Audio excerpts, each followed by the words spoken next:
Superbe lecture pour la grossesse au naturel et physiologique. En fait, je pense que maintenant il est temps un petit peu d'expliquer. Je fête aujourd'hui donc ma 35e année de vie sur Terre.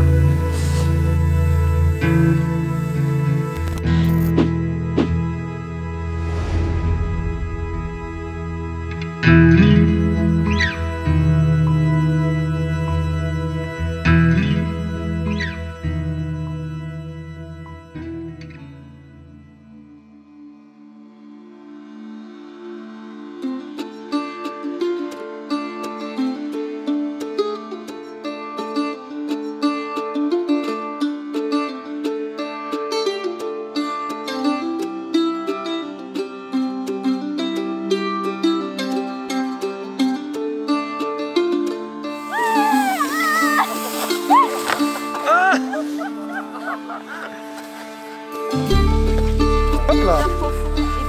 Continue bien tout droit parce qu'après il y a un trou.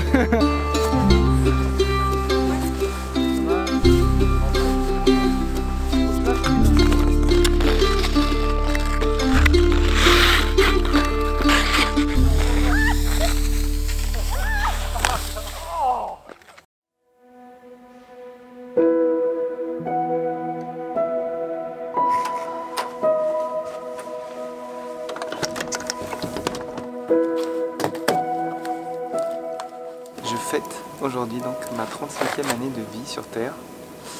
Je suis né à Paris, mais il neigeait ce jour-là à Paris. Donc c'est toujours agréable pour moi de voir de la neige le jour de ma fête, comme on dit ici. Donc là, j'ai décidé d'aller me faire une marche dans la forêt. Donc il a beaucoup neigé ces 2 dernières semaines.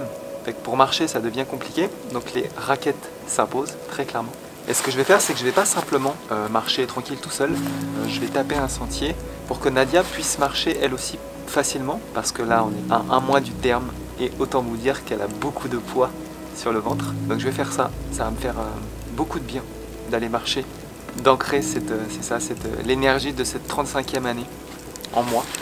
Les 2 précédentes vidéos sont à l'image clairement de cette renaissance que je vis. Mais plus qu'une renaissance, c'est vraiment une reconnexion. Donc à ma nature profonde et une reconnexion à ce que je suis et à ce que je veux être et vibrer. Donc je trouvais ça extrêmement important de prendre ce temps. Et c'est parfait parce que neige égale silence, ambiance enchantée, volupté, douceur. Fait que c'est ça. Je vais aller prendre cette petite marche, donc je m'équipe.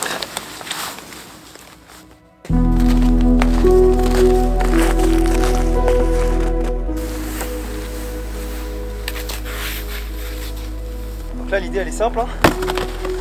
Je vais mettre du poids dans la luge pour taper le sentier. Et puis en revenant, ce que je ferai, c'est que je fendrai ce bois, hein. Tant qu'à faire.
Alors dis-nous à combien de semaines tu es?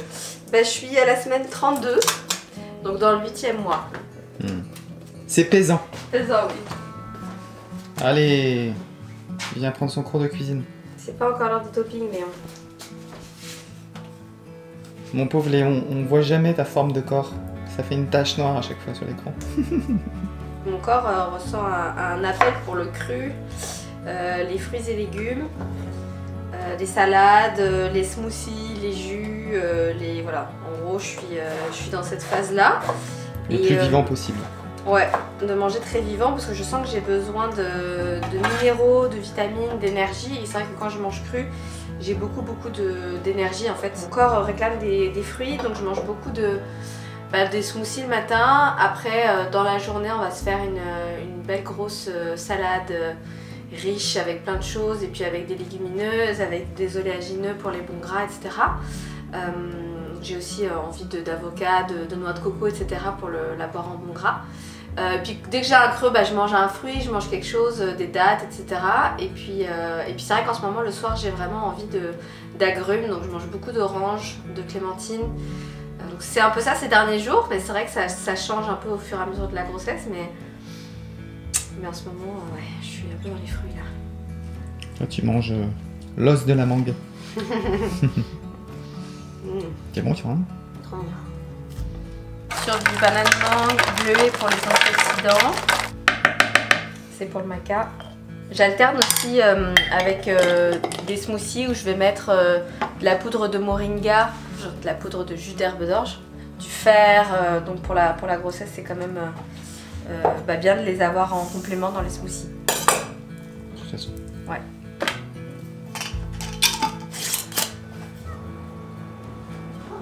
Non, Léon, tu descends. Allez, descends. Tiens.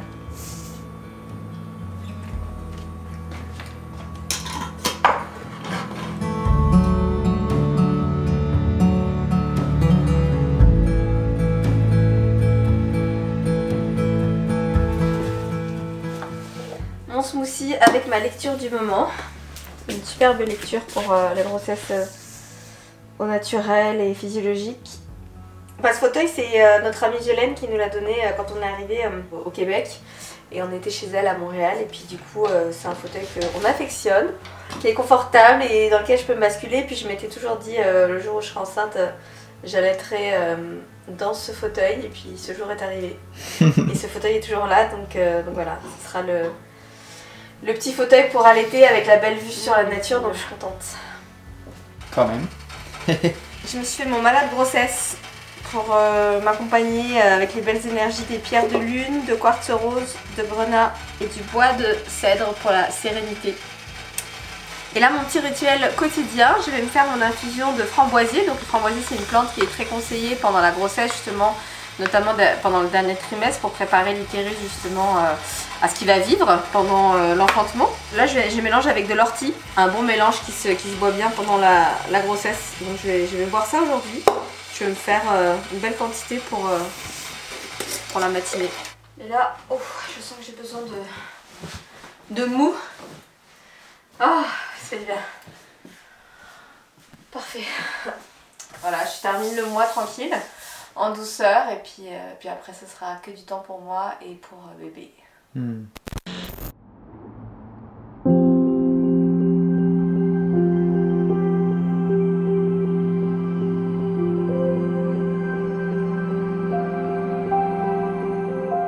Dis donc, t'avais des petites chaises à bascule un peu partout, toi.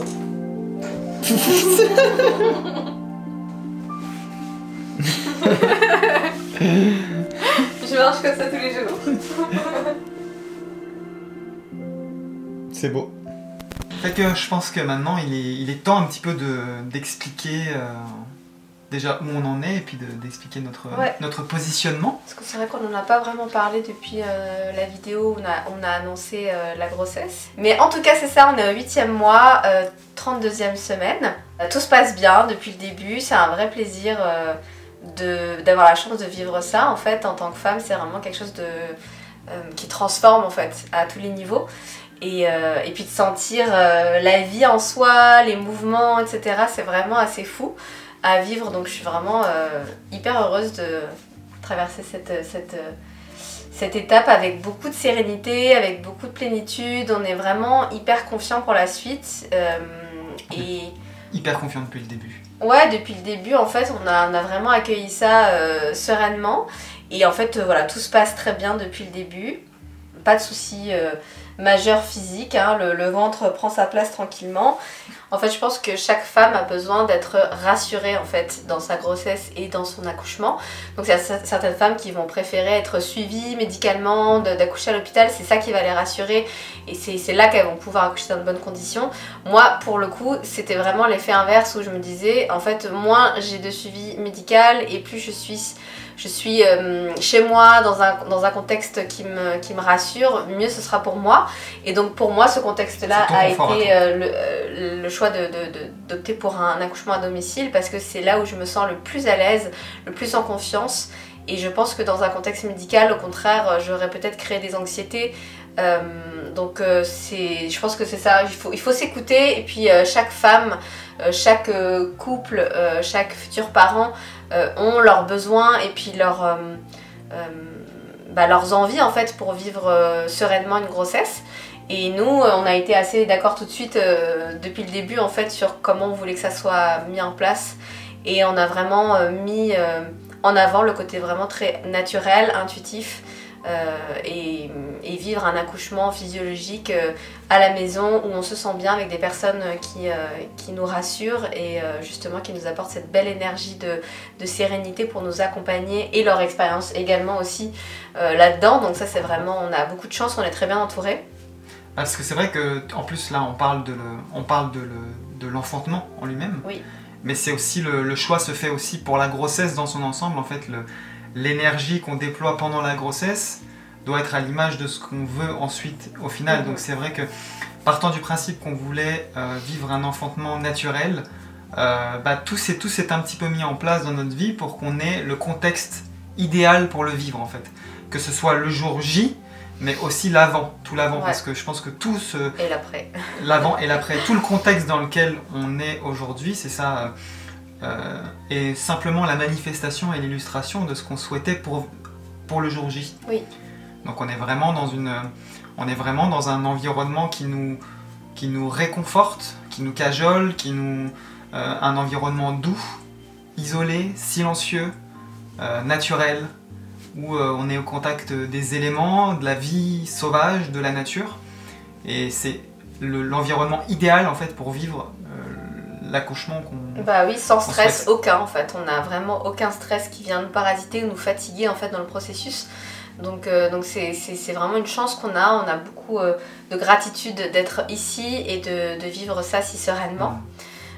Parce qu'il y a le contexte et aussi le contexte et aussi les gens qui gravitent autour de nous, qui sont tous au diapason, à notre diapason en fait. J'ai beaucoup de gratitude pour ça aussi parce qu'on est entouré de gens extrêmement bienveillants et qui sont à l'écoute de nos envies et surtout à l'écoute de ce qu'on souhaite. Oui, c'est ça. De ce qu'on souhaite et personne n'est venu, après c'est aussi parce que c'est nous qui le manifestons avec peut-être beaucoup de confiance, personne n'est venu mettre en doute en fait notre manière d'envisager les choses et on a même plutôt été encouragés en fait parce que les gens ont compris que c'était ce qu'on voulait vraiment et du coup ça fait que les gens autour de soi sont complètement on se sent vraiment porté, accompagné, parfois même guidé vraiment vers ça en fait.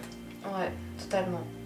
En tout cas on se prépare pleinement en fait à vivre ce moment, on se renseigne, on lit beaucoup de choses. Moi j'ai aussi accès à plein d'informations, des formations géniales justement sur l'accouchement à domicile, l'accouchement quantique, enfin il y a vraiment toutes ces notions qui sont pour moi vraiment très importantes et au final je suis nourrie de toutes ces informations. Donc en fait je sais en fait ce qui va se passer dans le sens où je prévois un petit peu tous les schémas possibles, mais tout en restant dans une sérénité sur ce que ce que je désire vivre en fait, je vais le manifester aussi à travers mes pensées. Donc je m'éloigne un maximum justement des anxiétés, des craintes. Je sais que si ça doit arriver, ça arrivera et puis j'aviserai au moment venu et je saurai comment réagir et on saura comment réagir au moment venu. Mais c'est vrai que c'est pas quelque chose, on se préoccupe pas de choses négatives parce qu'on veut vraiment que tout se passe dans un contexte vraiment positif et serein. Donc en fait on axe nos pensées là-dessus mais ça n'empêche pas que voilà on se renseigne surtout. C'est ça, en fait on est on se prépare pleinement on se prépare, en fait on maîtrise ce qui est possible d'être maîtrisé. On ne veut surtout pas être dans le contrôle parce que dans le contrôle ça manifesterait des craintes ou des choses tellement figées qu'on pourrait susciter justement des imprévus qui seraient pas faciles à gérer. Donc en étant dans une forme de maîtrise, c'est-à-dire que c'est la combinaison entre j'ai la sensation entre la connaissance et la confiance. C'est-à-dire que comme tu dis, tu te nourris de beaucoup de choses. Moi je vais chercher les informations ailleurs, mais on a ça et puis on a cette confiance aussi dans le fait que tout va bien se passer, que tout se passe déjà tellement bien en fait qu'on a eu, en fait, moi ta grossesse, notre grossesse, je peux le dire, a brisé toutes les croyances que j'avais emmagasinées en fait vis-à-vis de la grossesse. Tout a absolument changé, tu vois. Tout a absolument changé parce que je vois aujourd'hui que c'est possible. Alors je dis pas que c'est forcément le cas pour tout le monde, mais c'est possible de vivre quelque chose dans la douceur. Et je pense qu'en vivant une grossesse justement dans la douceur, le plus possible, quel que soit le contexte qu'on choisit, en fait, quelle que soit la direction et l'option qu'on choisit, bah, ça peut permettre aussi l'enfantement peut être à l'image en fait de la grossesse.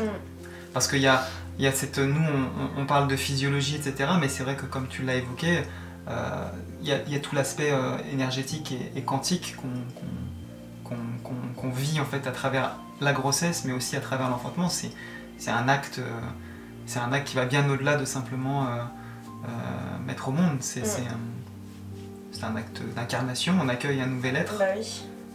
Moi, ce que je trouve beau dans l'accouchement, c'est le processus en fait où finalement tu te mets presque en retrait. On est dans l'accueil d'une nouvelle âme sur Terre qui va certes faire partie de notre famille, mais cette âme nous a choisis.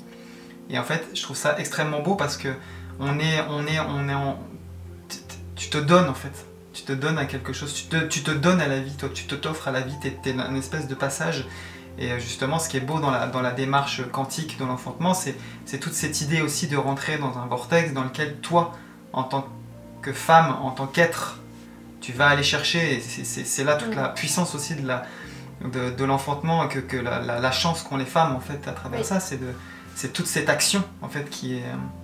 Non, c'est certain, et je pense qu'il y a vraiment ce besoin en tant que future mère, de reprendre en fait le pouvoir en fait sur notre corps et sur l'enfantement lui-même et sur le moment de l'accouchement, parce que c'est vrai qu'on a tendance à donner ce pouvoir-là en fait au médecin, à la sage-femme, et c'est-à-dire moi je veux qu'on soulage mes douleurs et puis je veux que ça sorte, mais en fait c'est nous qui accouchons, c'est nous qui sommes en lien constant avec le bébé et c'est important de reprendre conscience de ça en fait, que c'est nous qui accouchons et qu'on est soutenu autour par les médecins, par les sages-femmes, par les doulas, etc.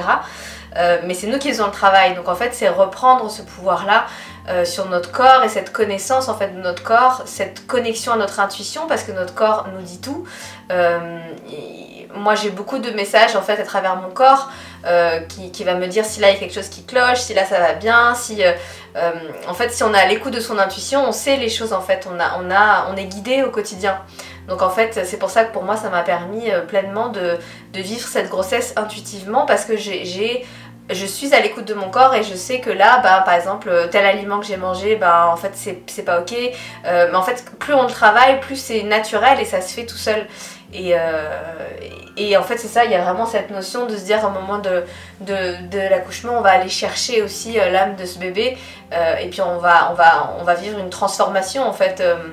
Une renaissance. Une renaissance clairement en tant que femme, en tant que mère, en tant que famille, c'est-à-dire que c'est vraiment quelque chose de puissant à vivre, et de le faire en conscience, c'est le plus important, et de pas se laisser prendre ce moment en fait, se laisser justement voler en fait ce moment qui nous appartient. Et c'est pour ça que de le vivre dans ce contexte-là pour nous, de cette manière, c'est le meilleur moyen pour nous de le vivre pleinement et consciemment et de mettre toute notre intention, toute notre énergie là-dedans et on a hâte de vivre ce moment, vraiment, on est super excités. Même si on se dit waouh, ça arrive vite, on est déjà mi-janvier, ça va super vite, mais bon, on se dit que les choses arriveront au juste moment et puis on sera prêt. Ce que ça m'évoquait, ce que tu étais en train de dire, et je trouve que c'est assez rigolo. On parle souvent justement de reconnexion à la nature profonde, et en fait, quand t'es à l'écoute de ta nature profonde, tu vois ce que je veux dire? T'es à l'écoute de ce qui se joue à l'intérieur de toi. T'as trouvé ton équilibre, et c'est pour ça que t'as pas peur. Tu vois ce que je veux dire? T'as ton équilibre, justement, tu parles justement finalement de... Tu vas chercher l'âme du bébé, donc ça veut dire que ton corps est correct, t'es bon là, t'es en accord avec ton corps, justement. Je vais laisser mon corps, je vais monter dans les sphères spirituelles pour aller chercher l'âme, et puis tu sais, ton cœur est là aussi, enfin, tu sais, tout est lié, en fait, on retrouve vraiment ça. Et je trouve que c'est ça, en fait, qui est peut-être un des enjeux, un des défis, finalement, de l'enfantement lui-même, c'est d'aller chercher cet équilibre-là pour vivre l'expérience la plus juste et la plus enrichissante possible, tu vois. Si toi, t'es équilibré à ce moment-là, l'enfant qui vient au monde en même temps que toi... Quel truc qui descend tout seul. Merde. Ça va faire un petit mouvement de caméra. Oui, je me dis que l'enfant qui vient au monde dans cet état d'équilibre-là, de sa maman, de son papa, peu importe, en tout cas de ses parents. Si ses parents sont dans ce cadre-là, c'est beau. Et puis tu sais, on est là, on ouvre un espace sécuritaire dans l'esprit, et puis il y aura nos amis et nos doulas qui seront là pour garder cet espace. Donc tout est vraiment... on va créer un bel équilibre, en fait. Je vois une forme, tu vois, je vois une géométrie qui va s'installer, en fait, pendant l'acte. Je trouve ça très... J'ai des images qui me viennent. Attends, c'est juste parce que t'as plein de merde sur toi. Je regarde ça, je me dis, attends, il est parti se frotter dans le bois ou... Bah c'est ça, c'est quand j'ai remonté des bûches tantôt. En tout cas, c'est des choses dont on va pouvoir reparler de toute façon. On voulait simplement, c'est ça, faire un petit...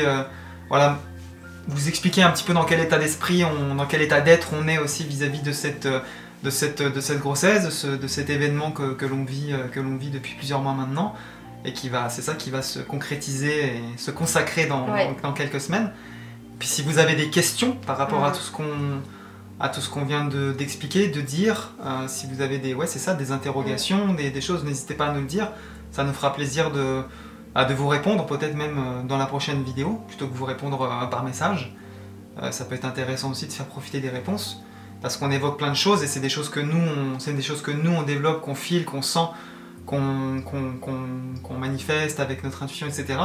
Mais il y a aussi des ressources qui nous ont inspirés, qui nous ont aidés, qui nous ont guidés d'une certaine manière, même si on avait déjà ça en nous. Si vous avez des questions à nous poser, c'est plus pour comprendre des choses, et puis dans la curiosité de notre développement. Mais c'est sûr que on a besoin de se protéger aussi beaucoup, en fait, des peurs extérieures. Ce qui est normal, parce qu'il y a beaucoup de gens qui reprojettent leurs craintes, en fait, sur nos choix, et on a besoin de se protéger de ça pour pouvoir vivre pleinement et sereinement la grossesse. Donc voilà, on vous remercie d'avance pour votre bienveillance à ce niveau-là. C'est ça, on se coupe pas des énergies des autres, mais on se protège beaucoup. Bah oui, c'est normal, c'est important, surtout dans le 3e trimestre. Moi, j'ai juste besoin d'être entourée de bonheur, d'ocytocine, d'amour, de bienveillance, et de rester sereine jusqu'au bout. Donc c'est pour ça que les messages bienveillants sont vraiment appréciés. Mais je pense que c'est bien de suivre le processus aussi. Bah oui. Parce que c'est ça, c'est une construction finalement, donc c'est ça. Oui.